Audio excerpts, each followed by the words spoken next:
warahmatullahi wabarakatuh. Anak-anakku sekalian, apa kabar kalian hari ini? Semoga semuanya sehat dan dalam lindungan Allah Subhanahu wa taala.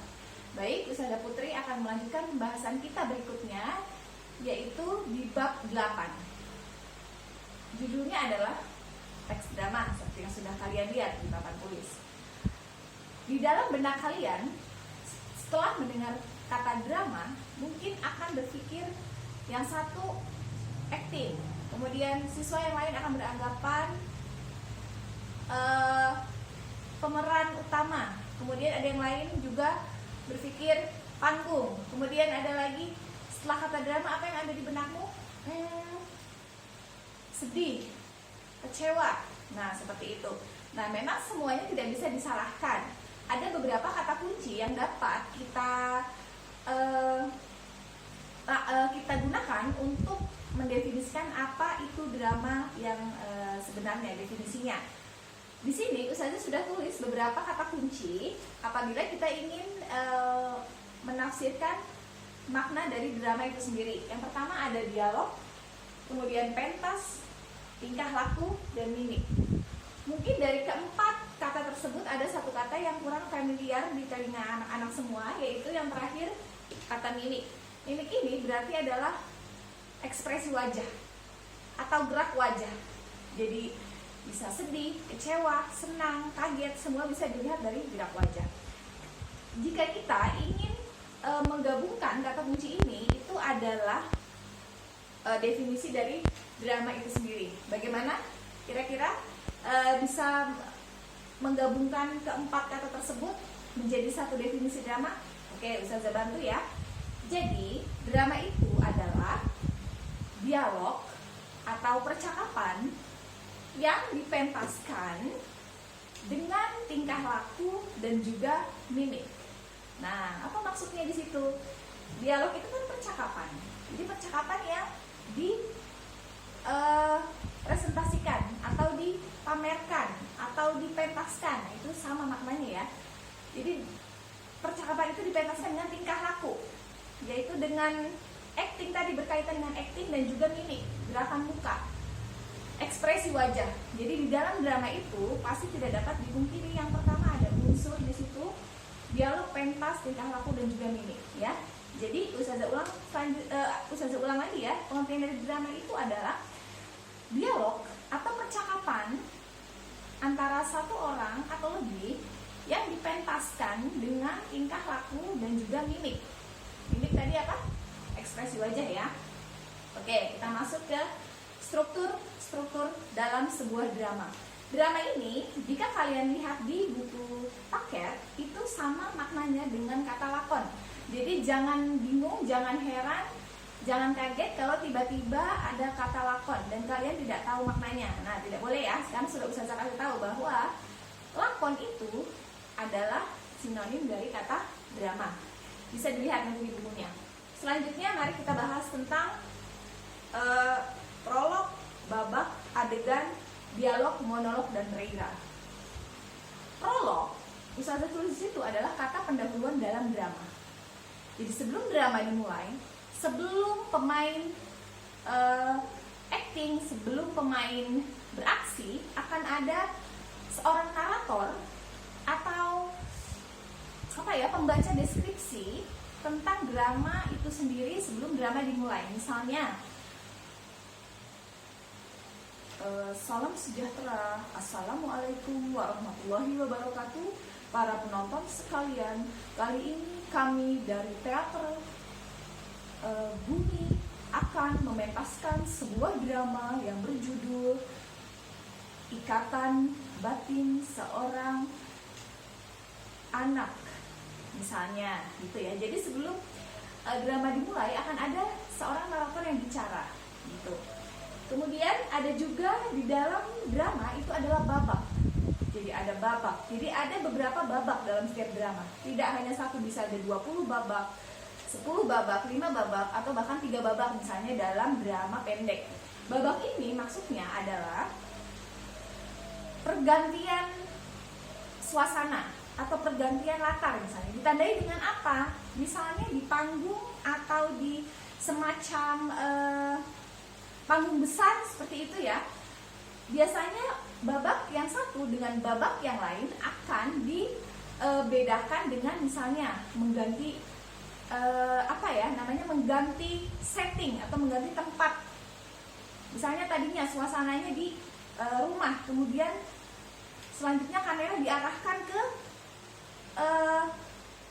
suasana yang lain, misalnya kamar. Nah itu beda, itu namanya babak yang satu tadi di rumah, kemudian setelah kamera masuk ke kamar, itu berarti masuk babak kedua. Itu akan ada beda lagi, acting di dalamnya akan beda.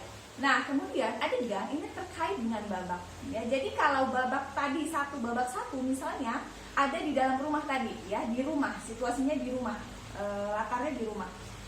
Kemudian di rumah itu nanti akan ada serangkaian adegan, ada serangkaian cerita di sini. Jadi dalam satu babak ada satu cerita. Nah kemudian misalnya di rumah tadi babak satu adegannya apa? Misalnya ada adegan percakapan antara ibu dan ayah atau anak dan ibu. Kemudian ganti lagi babak berikutnya, latar tempatnya di mana? Di kamar. Kemudian adegannya apa? Misalnya adegannya ada ayah dan ibu atau sepasang orang tua yang sedang bertengkar. Nah itu adegan ya namanya ya. Kemudian ada lagi dialog. Nah tadi sudah dijelaskan di atas bahwa dialog itu adalah percakapan antara dua orang atau lebih. Kemudian selain dialog ada juga monolog. Jadi sama-sama percakapan, bedanya jika dialog itu dalam sebuah drama kan percakapan, berarti ada orang satu atau lebih, minimal 2 orang. Nah mereka bercakap-cakap. Kemudian monolog ini adalah percakapan seorang tokoh dengan dirinya sendiri. Ya, jadi dalam drama itu juga ada percakapan yang dia nggak butuh siapa-siapa, dia hanya dirinya sendiri. Ya, pasti di kehidupan itu juga kita pernah ya, seperti berpikir, ngomong sendiri, seperti ada kaca misalnya, kita sedang merenung, kita ngomong sendiri. Nah itu juga nama disebutnya itu adalah monolog. Dalam drama juga ada. Jadi ada monolog, misalnya seorang anak yang sedang merenungi nasibnya, kemudian ada monolog di situ, dan tokoh tersebut akan merenungi nasibnya dengan berkata misalnya, aku memang anak yang sangat tidak beruntung. Sejak kecil aku sendiri, tidak punya orang tua. Aku pikir hanya aku yang sangat tidak beruntung di dunia ini, misalnya. Nah itu adalah monolog. Jadi seorang tokoh berbicara dengan dirinya sendiri. Kemudian yang nomor 6 ada namanya reira. Reira ini adalah nyanyian dalam setiap babak. Nah, ini tentu tidak kita kaitkan dengan agama kita ya, karena memang tidak boleh ada nyanyian. Tapi ini berkaitan dengan pelajaran bahwa di dalam drama pasti akan ada berkaitan dengan nanti di istilah-istilah drama akan ada musik, akan ada sound effect namanya ya di belakangnya. Jadi untuk mendukung drama-drama atau untuk mendukung adegan-adegan yang ditampilkan dalam drama itu akan ada nanti nyanyian atau dan sebagainya, musik itu ya. Kemudian yang terakhir ada namanya epilog. Epilog ini adalah awal dari prolog. Jika prolog adalah kata pendahuluan, jadi sebelum drama itu mulai akan ada narator yang berbicara, dan setelah drama selesai akan ada juga narator yang berbicara untuk menyampaikan epilog, yaitu kata penutup dalam drama. Ya, jadi nanti awal ada, akhir juga ada, namanya epilog. Ya, jadi ada prolog, ada epilog gitu. Kemudian lanjut kita ke istilah-istilah dalam drama. Nah, ini adalah beberapa kata yang mungkin nanti kalian akan temukan jika ada soal-soal terkait dengan drama. Misalnya ada naskah drama. Naskah drama itu ya seperti naskah itu biasanya bentuknya adalah kertas. Jadi ada naskah di situ, percakapan di situ. Semuanya skrip ya, skrip bahasa Inggrisnya itu. Jadi digunakan menjadi naskah. Nah, nanti naskah akan dihafalkan oleh pemain dalam sebuah drama.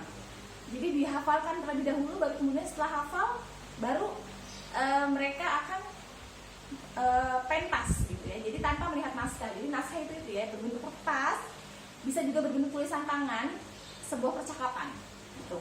Kemudian sutradara. Sutradara ini adalah orang yang sangat memegang peranan penting dalam sebuah drama.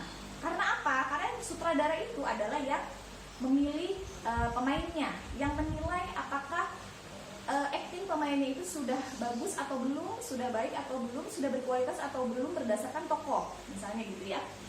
Kemudian sutradara ini juga menentukan misalnya tokoh ini cocok memerankan ini, atau orang ini cocok memerankan tokoh yang baik atau tokoh yang jahat. Nah di situ sutradara yang memilih. Makanya di sini sutradara itu dipilih berdasarkan pengalaman dari pekerjaan sebelumnya, menjadi sutradara terdahulu gitu. Jadi sutradara itu ada gitu ya, yang menilai pemain, yang memilih pemain, dan juga yang ibaratnya seperti fondasi di sebuah drama. Jadi yang membuat drama itu bagus atau layak ditonton, penontonnya banyak atau kualitasnya bagus, itu adalah tidak lepas dari peran seorang sutradara. Kemudian ada pemeran itu adalah aktor gitu. Jadi orangnya yang memerankan sebuah tokoh. Kemudian panggung, karena tadi adalah drama, pengertiannya adalah yang dipentaskan. Nah, jadi dipentaskan itu bisa di panggung besar atau mungkin panggung sederhana, bahkan hanya jadi tidak ada tidak ada kayu yang tinggi gitu. Karena panggung nggak harus tinggi, bisa juga ya hanya di lantai biasa begitu, tetapi memakai latar, memakai backgroundnya gitu ya. Jadi panggung itu adalah maksudnya tempat drama dipentaskan, namanya panggung. Kemudian cahaya ini atau lighting, nah ini sangat menentukan juga kualitas sebuah drama baik atau tidak. Cahaya dan juga bunyi itu sound effect ya. Jadi cahaya untuk mendukung, misalnya sedang suasana sedih, berarti kan cahayanya agak meredup misalnya, atau mungkin dia sedang penuh dengan ketegangan, kemudian menjadi cahayanya lebih terang, lampu-lampunya diterangkan. Nah itu mensupport ya, atau mendukung dari drama-drama yang sedang dipentaskan. Kemudian juga bunyi itu sound effect tadi tidak lepas dari cahaya.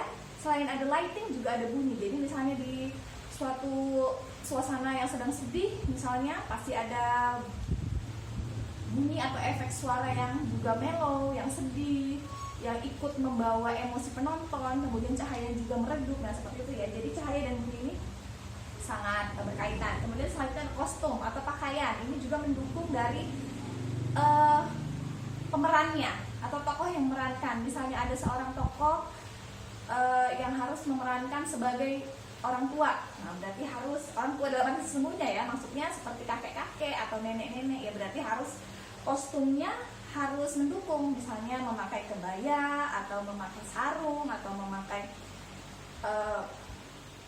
tongkat seperti itu. Jadi kostum dan juga mendukung alat-alat yang mendukung ya. Kemudian rias juga sama, rias itu mendukung wajah, karena tadi kan ada gerak wajah juga dinilai dalam drama, pengertiannya ya, dengan tingkah laku dan mimik. Nah mimik ini juga berkaitan dengan rias. Jadi nanti ada tim tata rias yang akan membuat wajah pemeran itu mendukung watak yang akan dia perankan. Misalnya orang jahat, juga berkaitan dengan pakaiannya seperti apa, kemudian mimik wajahnya, berdandan seperti apa. Nah itu nanti semua adalah unsur-unsur yang mendukung untuk terjadinya sebuah drama yang baik. Yang terakhir adalah penonton. Pasti tidak dapat dipungkiri atau tidak dapat lepas dari dukungan dari para penonton. Jadi semuanya ini ada sutradara, pemeran, panggung, cahaya. Nah ini tujuannya adalah untuk membuat atau untuk memberikan penampilan terbaik untuk penonton. Jadi begitu ya, di drama. Ya, Ustazah kira untuk pertemuan kali ini cukup dulu untuk kita pendahuluan tentang drama. Selanjutnya di pekan depan insya Allah nanti akan Ustazah berikan kelanjutan materi ini, dan juga akan Ustazah berikan contoh drama dan kita akan analisis bersama ya, yang mana yang epilog, yang mana yang monolog, yang mana yang dialog, kemudian babak yang mana, adegan yang mana. Insya Allah nanti kita akan menganalisis secara bersama-sama, dan Ustazah akan kirimkan contoh drama supaya jadi kalian tahu bentuk nyata drama itu seperti apa ya. Jadi untuk kali ini tugasnya hanya mencatat ya, menyimak poin-poin yang penting. Tidak boleh menulis sama persis dengan di sini, tapi tulis dengan bahasa kalian sendiri ya. Jadi disimak. Untuk kali ini tugasnya seperti biasa dikumpulkan nanti setelah Ustazah suruh untuk kumpulkan. Ya nak, cukup ya. Baik, demikian pembahasan tentang drama untuk bagian yang pertama. Semoga semuanya jelas. Seperti biasa, jika memang ada yang belum dipahami atau belum dimengerti, silahkan bisa hubungi Ustazah ya nak. Sekian dari Ustazah. Assalamualaikum warahmatullahi wabarakatuh.